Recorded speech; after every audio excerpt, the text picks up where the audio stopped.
It's gone from just simply making personalized placement learning plans and work ed agreements to tracking OEAP, tracking the student hours, giving students input into how they actually create their own learning plans now. When we first developed it, the co-op teachers were telling us it was taking them between 45 minutes and an hour to make a ministry compliant PPLP. We set the benchmark at 5 minutes. They had to be able to do it in 5 minutes or less. Otherwise, we had to go back and redo the program. The first semester the teacher uses it, it takes them about 20 minutes to do a PPLP. By about the third semester, they're down to about 1.5 minutes, 2 minutes. Principals, they're able to do some data mining, get statistics on where the students are being placed, what type of tie-in courses are being used for those students, and how frequently the students are having input into their own PPLPs. With the new Ontario College of Trades, any student who is in an apprenticeable trade, whether they're actually registered as an apprentice or not, that information has to be reported back. The College of Trades is trying to track students from entering high school all the way through to completing their apprenticeship programs. They want to know what kinds of students or what types of students could be heading into the skilled trade market. With our product now, students who are in cooperative education, we can track them heading off into college, showing what courses they have taken at the high school level and how that would fit in with the different trades that are available for them. Students log in using either their school board ID or their OEN as both their username and their password. Once they've logged into the system, they only have access to their own information. By doing it this way, we don't have to maintain extra usernames and passwords for them. If the student is in the system, they're able to log into it. If the student is not already set up by one of the teachers in co-op, then they can't log into the system.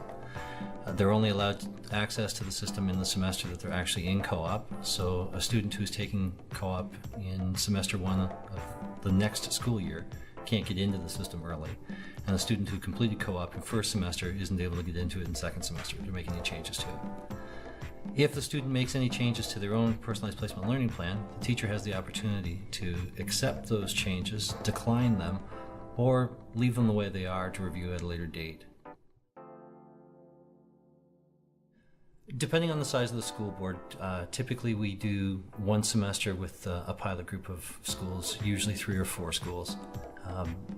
Because each of the personalized placement learning plans are customized for each of the school boards, having their own branding on it, we like to go through with a handful of teachers in that first semester to flesh out any of the issues that are going to be specific to that board. Typically by the second semester, all of the schools in the school board are using the application at that point.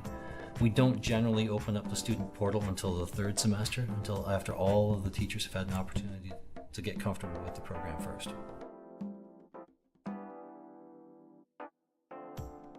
We have a user group meeting once or twice a year, depending on what's happening with the ministry. The feedback from the end users is what drives the enhancements that are in the program. Obviously, if there's anything that changes from the ministry itself, that gets implemented as part of the next release. We typically have a release at the end of the school year for the beginning of the next year, which is all of the enhancements or most of the enhancements that the individual boards have asked for, as well as any ministry changes that have happened throughout the course of the year.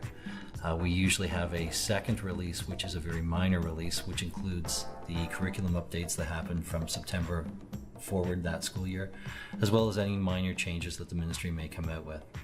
When we're looking at the Ontario Youth Apprenticeship side of it, there's been a number of changes with the College of Trades over the last 18 months, so it has necessitated a couple of updates to include all of that information from the Ontario College of Trades.